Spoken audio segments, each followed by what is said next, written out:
C'est le passage obligatoire des politiques. Chaque année, le parc des expositions de la Porte de Versailles à Paris accueille pendant une semaine le célèbre et tant attendu Salon de l'agriculture. Des milliers de Français curieux ou passionnés venus des quatre coins du pays viennent déambuler dans les allées de cette immense vitrine de l'agriculture tricolore. C'est donc également l'occasion pour les personnalités politiques de s'offrir un bain de foule, mais aussi d'aller à la rencontre de nos agriculteurs. Mardi, Marine Le Pen était au rendez-vous. En soutien de l'agriculture française, la présidente du Rassemblement national dénonce depuis longtemps la concurrence déloyale imposée par les traités internationaux, mais aussi l'échec de la loi alimentation. D'abord, il y a une inquiétude très importante, c'est évidemment la baisse de la PAC, puisque on voit bien que l'Union européenne cherche en réalité à financer d'autres politiques avec ce budget, les migrants, le Green Deal. Donc, la première des choses, c'est celle-là.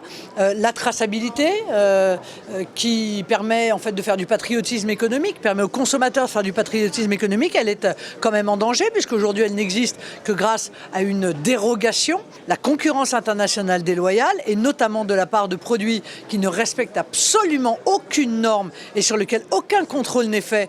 Or, il n'y a pas un secteur économique qui peut survivre à une telle concurrence et à une telle déloyauté.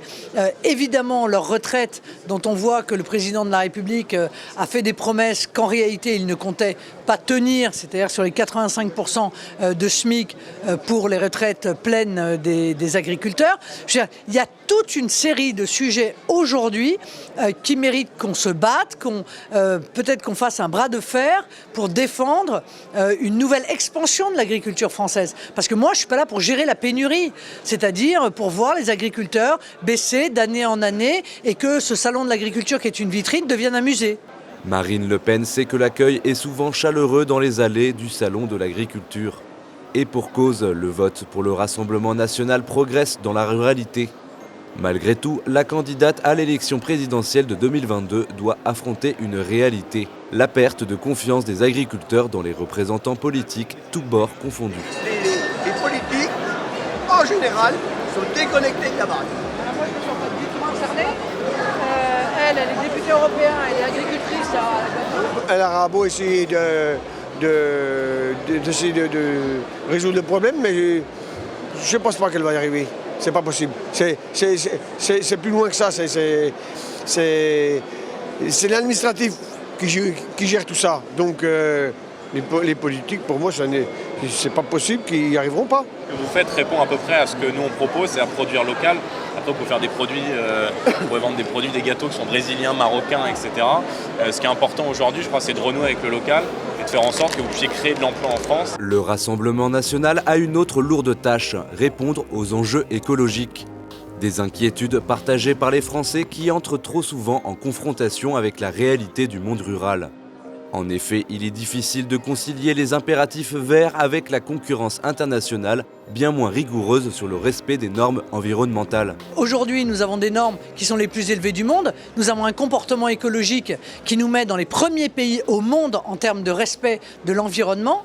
Et en réalité, on importe des produits sans rien dire, qui viennent en revanche de pays où aucune de ces normes ne sont respectées. Donc il faut être cohérent, on ne peut pas nous dire en même temps l'écologie et le climat est un problème mondial et en même temps accepter que l'on importe des productions qui sont fabriquées ou produites dans des conditions qui n'ont ni queue ni tête sur le plan environnemental pour pouvoir les consommer en France. Ça, c'est le patriotisme économique et la lutte contre la concurrence déloyale. Je crois que les Français sont de plus en plus attachés à la qualité de leur nourriture, à la qualité de ce qu'ils consomment.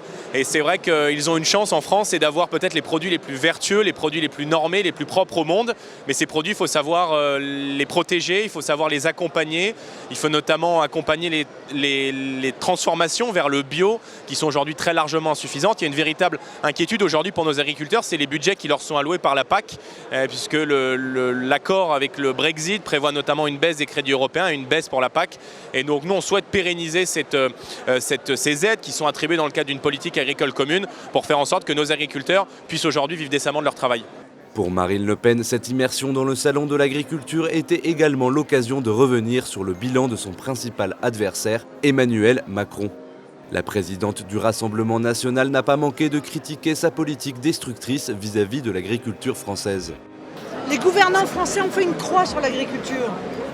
Donc ils savent qu'il suffit de résister quelques minutes et que ça suffira pour qu'on cède. Ça a été comme ça depuis 15 ans. Vous savez, la négociation, c'est une question de caractère.